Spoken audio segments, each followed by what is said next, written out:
Bro, like seriously? There we go. You come.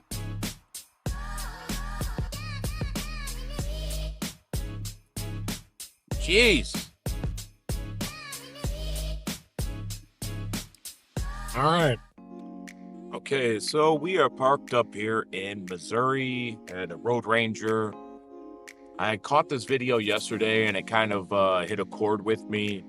I don't agree with everything in that he's saying, and that's simply because the last 3 months have, or well, the election and then the last month or so has brought a lot of change that makes me actually quite hopeful for the future of this country, at least during the next generation or two. If things keep tracking the way that they are, I there's actually like a light at the end of the tunnel for the first time in a very long time, is the way I feel. So with that, we're just going to jump straight into the video. It's 2025 and everyone's poor. I'm poor, Yeah, you are. In America, everyone's poor. And it's normal now. And that was the point. The average person in America is simply getting left behind. The work culture is changing. It's been bad for a long time, but it's just getting worse. There's no real incentive anymore. There's just expectation. And the expectation is that you need to work between 60 and 80 hours a week. Essentially, it's normal now to work 2 full-time jobs. To work 80 hours a week 10, 20 years ago would have been lunacy. You'd be called a workaholic. It was a negative thing. Now it's normal, it's expected. In fact, if you work less than 80 hours a week, there's probably something wrong with you. You're just not being productive. Anyway, apparently I have to get back to work. This is bullshit. At what point in the work culture has this become normal? This has become normal because being poor has become normal. There are more Americans now living in poverty. There's more child poverty now than there's probably been since the Great Depression. It's a normal thing in America now. America is falling behind and its people have been left behind. In the managerial class, the bureaucratic class, they're just completely out of touch with Americans. I recently read an article on USA Today and they're saying it's starting to look bad for poor Americans. But the fact is, who are the poor Americans? Because it's a majority now. The middle class has been erased. All you have now is upper middle class, The poor Americans are the people out here working the 40 to 60 a week. What used to be considered the middle class. We're the poor Americans. The people in poverty seem to have a better deal than we have. They live close to the same they have a close to the same standard of living as somebody that works 40, 60 hours a week. They have a roof over their head. They have full fridges and cupboards. They all tend to have a vehicle somehow. They all have smartphones and big screen TVs and healthcare. Well, if you work 40 to 60, you could have the same thing. You're going to be skint. You're going to be flat broke with nothing in the bank, living from paycheck to paycheck. But the difference is the people in the poverty line that are actually like receiving basically the fruits of the productive people's labor. That's what taxation is. It takes from the productive, the people that actually produce a service or a good, and it redistributes that wealth to the people who don't. It's not the only function of taxes, but it's a major function of taxes. But the difference is you're both living at a similar level of comfort, but you're sacrificing, if you're the worker, you're sacrificing 40 to 60, maybe more hours a week to achieve that, where the person in poverty is sacrificing none of their time. So they have all their free time to do whatever they want to do. Now, most of the time they just fucking waste it. It's not like they're creating great works of art or progressing their knowledge or reading books. They're not doing anything to actually better themselves on a mass scale. And they get to spend all the time they want with their tons of kids or their family and their friends, and they get to go do this and that. So if you go out in the middle of the day, where most people, well, I can't even say most people anymore, half the population's at work, grinding to make ends meet, and the other half of the population is out spending the tax dollars that have been seized from the productive half. So you could go out on a 1 p.m. on a Wednesday at a Walmart, and it is fucking packed with people spending other people's money. Upper middle class and upper class, and the poors, the thrifts, people like us. And though we can look at inflation rates, we can look at wages have gone up slightly, but we are still feeling the great impacts of what we've seen happen over the past 4 and 5 years. With the rapid, obscene printing of money, we've seen the devaluation of the US dollar to the point where America is essentially lost its I gotta grab some nasal spray. I'm gonna just keep the video playing and grab this real quick. position as global economic hegemon. The BRICS countries are coming up. They are the rising power. What's America gonna do? Because with lack of policy, we'll see what the tariffs are gonna do. In the long run, I hope the tariffs work. I hope they do something, because something is better than nothing. Because nothing means that they keep spending, they keep using, they keep abusing the population to get what they need to push their agenda, while at the same time burying us in a position where people need to take debt just to meet the cost of living. Because the average household income now, even in places like Kentucky, average household income doesn't meet the cost of living. So for all those people out there that say the solution is to move to the rural areas, that may be the case. You may be able to find a cheaper home, but the fact is, there's not going to be any jobs there. I spent 8 or 9 years in West Virginia. I love West Virginia. It's a beautiful place. Reality is, poverty there is crippling. Yes, you can buy a home for cheap, but Well, if you have a CDL, you can pretty much live anywhere. That's the blessing of having a CDL. The downside of having a CDL is you're rarely ever going to be home.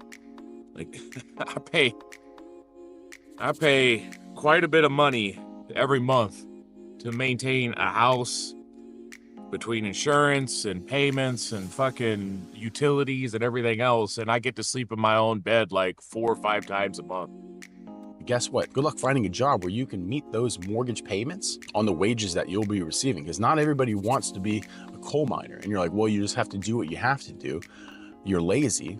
If you think it's normal that you need to work in a coal mine to make ends meet, you have gone back 100, 200 years in thinking. We're supposed to be moving past that.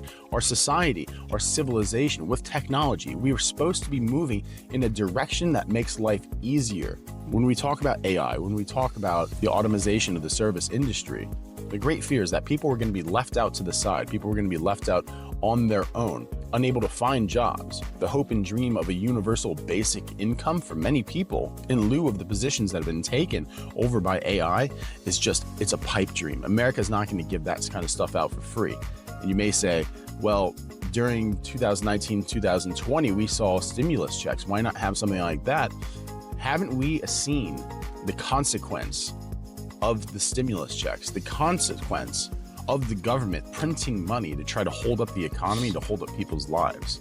The sad reality is that the government will never be able to pay for I'm sure if you're watching this, because it's all over the news, you've seen that there's the proposal of the Doge tax refund checks that might be coming. So they're talking about taking from, as they audit all these agencies and find all this waste, fraud, and abuse, they're talking about taking 20% of everything they find and creating a tax refund out of it for like 2025, or maybe, who knows, it might be 2026. I think it'll happen.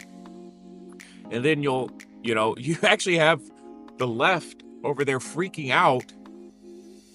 Like, they don't want you to get your money back, because that's what it is. It's a returning of funds to the people who paid the funds.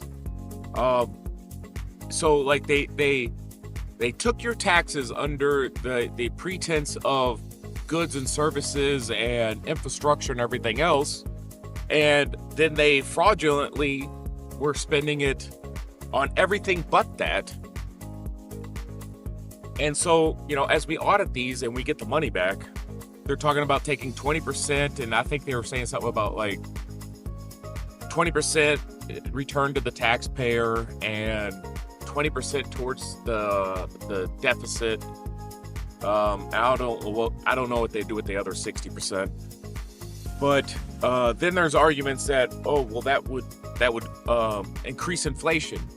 No, it wouldn't. The money's already been created. The inflation that creating that, when they created that money, because that's when they create these budgets that exceed their tax revenue, they're actually taking on debt. So when they took on that debt and inflated the money supply by trillions of dollars, that's already happened. Like that money supply has already been created. There is no more inflation. You're not creating more money. You're just reappropriating the money from corrupt agencies and returning it to the people who paid it. Or, once again, like, only part of our government's actually funded by taxes. The rest is funded by debt notes. And so you're returning it to basically the people whose name you took the debt out in, because every time they take debt out, they don't take it out, they take it out in our name. So there would be no inflation increase. And for anybody that thinks that inflation is going down, or not inflation, but prices are going down, prices aren't going down. These are the new highs. They're not going to go down from this. And so you just get used to the new high. Like companies aren't going to reduce the pricing that they have. People, they've normalized this pricing. It's not going to go down.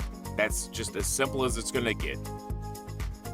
Where you're going to receive savings is tax reductions, and then the cost of fuel, getting stuff from point A to point B. You're going to see prices stop increasing so quickly. Everyone to live, and there doesn't seem to be a way out for most people now. Someone in the comments said that America is the best place to go and make money, but it's the worst place to be left behind. And I can see that. And while you may say, oh, you're poor in a golden cage, the golden cage isn't what you think it is. America has become a serfdom. If you don't pay your bills, if you don't pay your mortgage, if you don't pay your taxes, you're going to go to prison or you're going to be homeless. And it's the way that it is. Bingo. It's become a serfdom. This is like soft slavery, what they got us going through. Not if you could work 40 hours a week and create a living and you have a good work-home life balance, because that's like the rules of three, like you're a third of your time you're at work, a third of the time you're at home with friends and family and your kids and your loved ones and doing household stuff, and a third time you're sleeping. But now it's become more like a 50-50 split. Half the time you're at work, and then the other half you have to kind of divide between sleep and your life, your life outside of work. And the fact is, the cost of living has gone up to the point where people aren't being able to make that ends meet without 60 or 80 hours being worked a week. You can say, well, unemployment's the lowest it's ever been. Yes, because that's because everyone's being pressed. That's because the labor market is being squeezed for everything that it's worth. People can't work more than 60, 80 hours a week. And what happens when cost of living goes up so much that 60 to 80 hours a week won't cut it? What are people going to do then? See, that's a great point. Is you have the capacity. If you absolutely have to, you can work 60, 70, or 80 hours a week if that's what you absolutely have to do to keep your life, the roof of your head, put food in your kid's mouth. You can do that, but that's about the limit of your capacity. So what happens when the cost of all this, maintaining a roof and vehicles and insurances and healthcare and food and cell phone, like all the costs that go into just your basic Western lifestyle becomes too heavy, and your job doesn't pay you enough to make it work, and you don't have enough time in your actual day-to-day schedule to work the hours that are required to make it work. What happens then? If you think that America is an unsafe place now, I fear for what it becomes when the cost of living passes the threshold of individual ability to earn income, because we're almost there.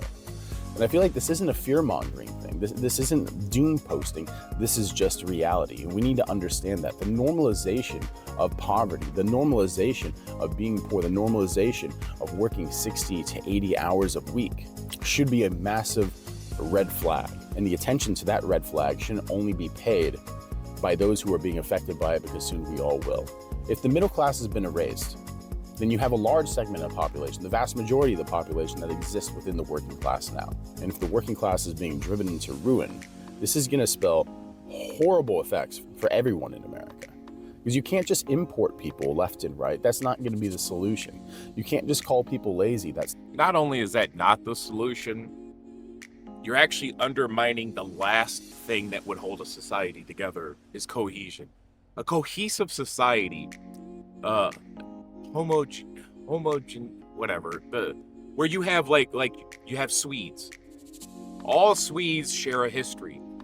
And when shit hits the fan for people that have a shared ethnic background and shared identity like that, and it doesn't have to be just around ethnicity. Like in America, we have a several hundred year shared history amongst blacks and whites and everything else. And when shit hits the fan, like we could fall back on that. But if you've imported 10, 20, 30, 40, 50 million non-English speaking people who have none of the same values as us and are only here because they view America as an economic zone. They don't have any company or country loyalties. They don't like you're literally undermining the last piece of bedrock that you have to keep a society from falling into civil war or chaos. It's not going to be the solution. You can't normalize desperation, not in this country. Because you may have a comparison, say, still to be poor in America.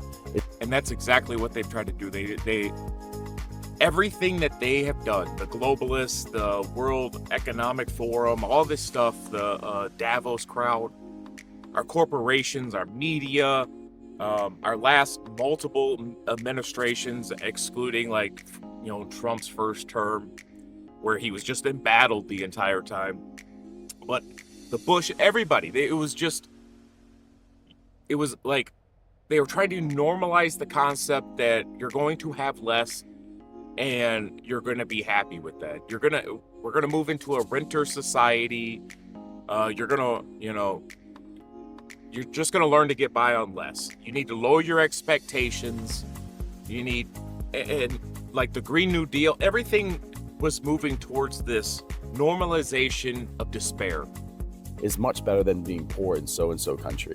But individual expectation, what we expect our lives to be in the contract that we've agreed upon This bitch keeps with going out. our corporations, Fuck. with our government. A failure to meet that also comes with consequences. I mean, for a long time, Americans have kind of sat by and watched their country go to ruin. We've sat by and watched our money get devalued into nothing. And as long as we've had some semblance of comfort to tell us that, hey, we're okay, no one has actually stood up, no one has actually said anything. But that's coming to an end now.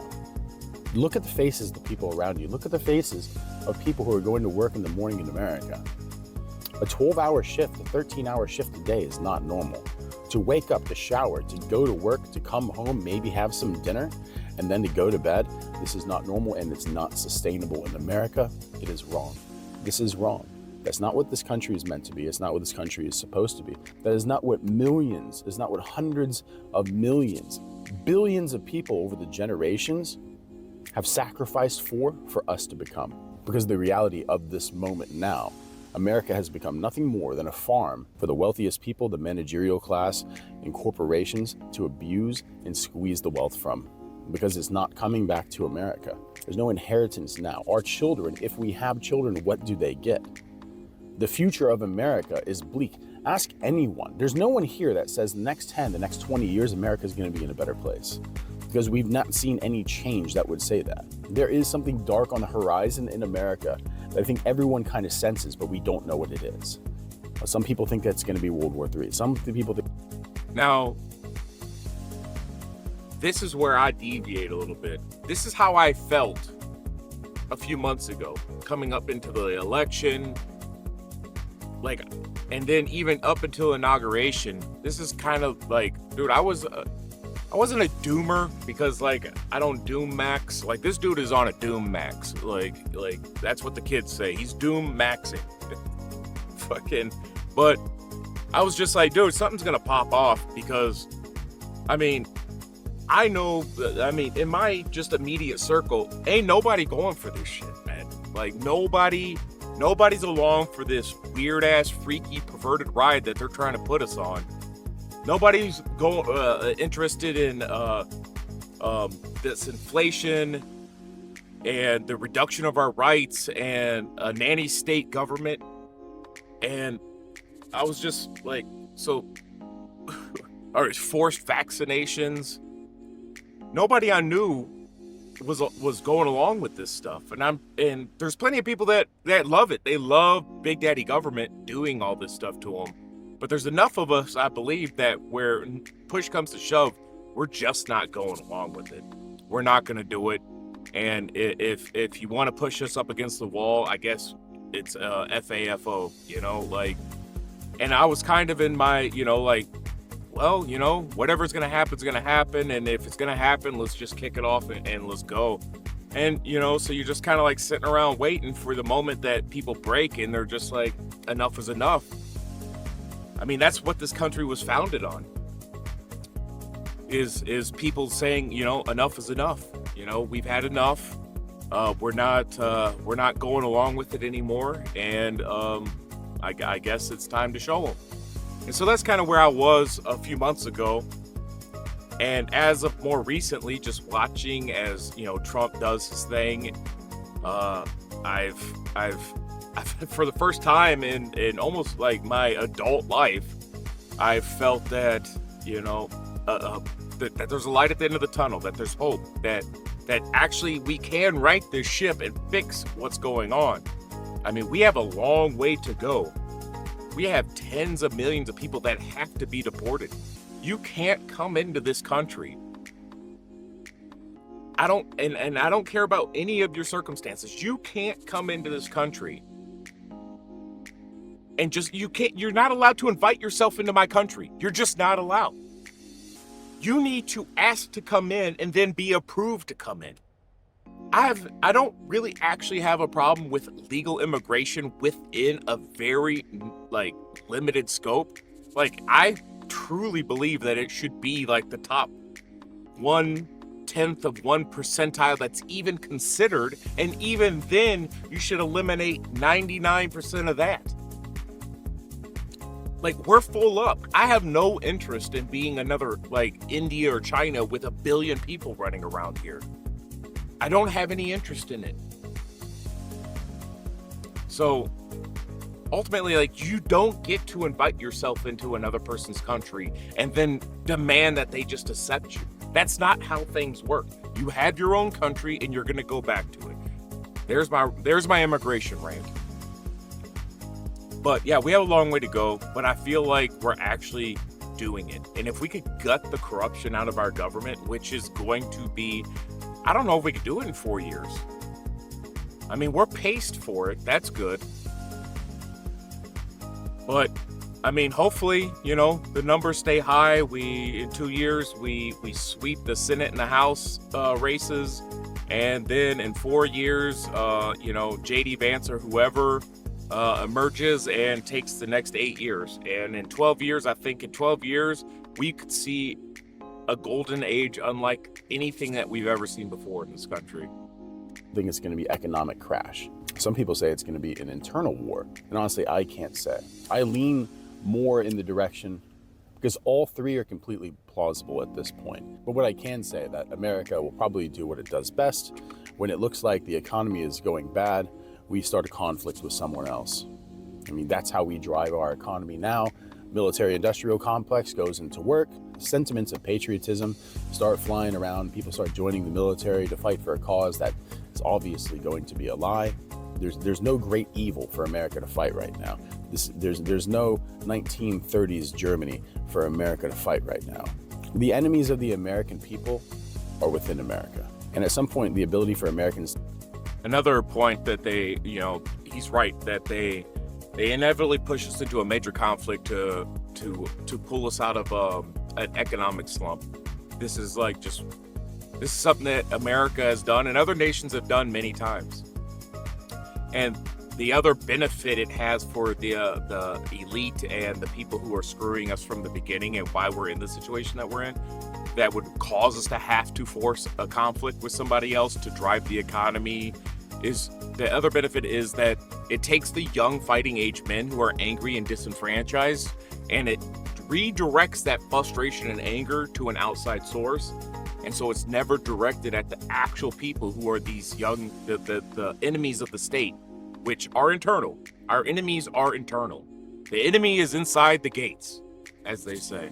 So work so much just to survive in America, eventually that's going to be gone. Lately, all over YouTube, people talk about how the American dream has been lost. American dream hasn't been lost, it's been downsized. They say that you should downsize to make life easier, but how far can you downsize? It's not normal for people to live in vans. This isn't a normal thing. It's not normal for 40-year-old men, 50-year-old men to have 3 or 4 roommates to pay off a mortgage. It's not normal for people not to be able to buy a home. It's not normal for people not to be able to start a family. It's not normal for people not to be able to buy healthy food. It's not normal. You know what else isn't normal? Is that, like, it isn't normal to spend a good portion of your whatever salary that the government deems you're allowed to keep, you know, after taxes. It's not normal to spend $1,000 a month or whatever you have to spend on insurances. Like, these are intangibles that it's not like a car payment where you see your car out there. It's not a it's not your home. It's not anything that is tangible that you actually receive. So you have like homeowners insurance, car insurance, or renter's insurance. You have health insurance. Like, all your insurances every month, it's a massive portion of your budget, and it's an intangible that actually adds no legit day-to-day value to your life. And most of these things have been the lobbies have gone in for these insurance companies and made it mandatory for you to have them. So you can't even opt out. But they've made it normal. But out of necessity, it's been normalized. Poverty in America has been normalized. You being poor is the new normal. And they say, shame on you if you're not working 80 hours a week. So what can we do? What can we do as normal Americans? I mean, other than watch out for ourselves, create smaller communities, have each other's back. But the thing is, that's been destroyed in America. The sentiment of community, the idea of community has been destroyed. People don't have it. And by design, they need to sow disunity and tribalize the entire nation.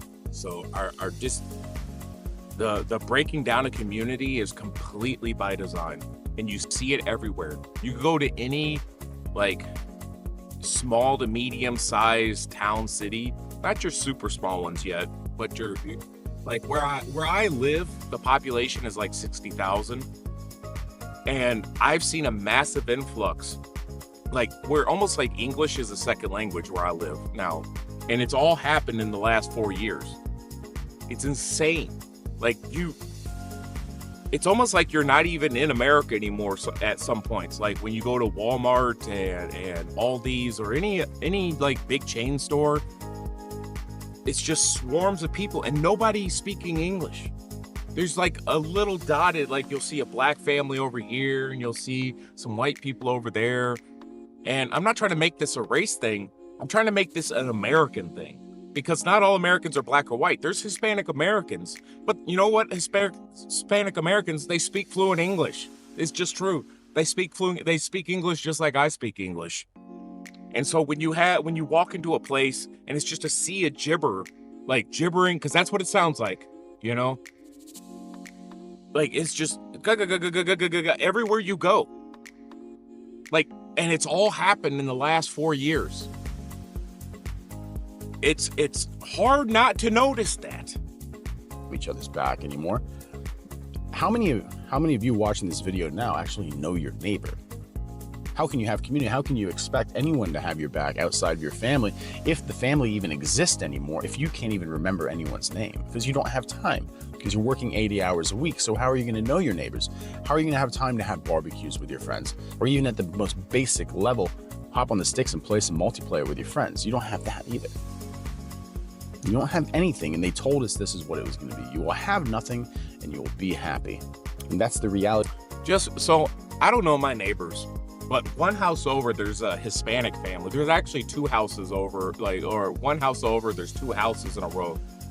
And there's two Hispanic families that live there. Very nice. They got little dogs, they got kids, keep their properties immaculate. They're always upgrading. You know, it's you see like they're putting in new furnace, new AC, solar panels.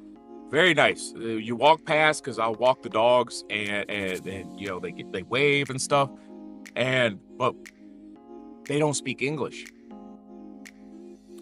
They don't speak English. So even though these are good neighbors by every term, like in every single way, they're good neighbors. But you can't connect with them because there's a language barrier. Like yes, you could communicate. You could use a phone or something to try to like communicate and do the translation apps, but you can't actually share a real connection because there is a massive barrier, a language barrier. And if you can't communicate clearly with somebody, it's very hard to like get to know them and form a relationship with them. That we're in now, that time has come, and if it isn't come, it's rapidly approaching. And I don't know what that means for us. I just know that it's not good. I am a normal person. I am a family man. I have to think about the future. I can't just think about the self. And this country is moving in a very dark direction, and it's left us behind. It's not leaving us behind, it's left us behind. And I hate to say, you should just cut and run and you should find another place, because that's a hard thing to do. I don't think the answer is to just move into the rural places, to move into the woods, because that's not sustainable for everybody.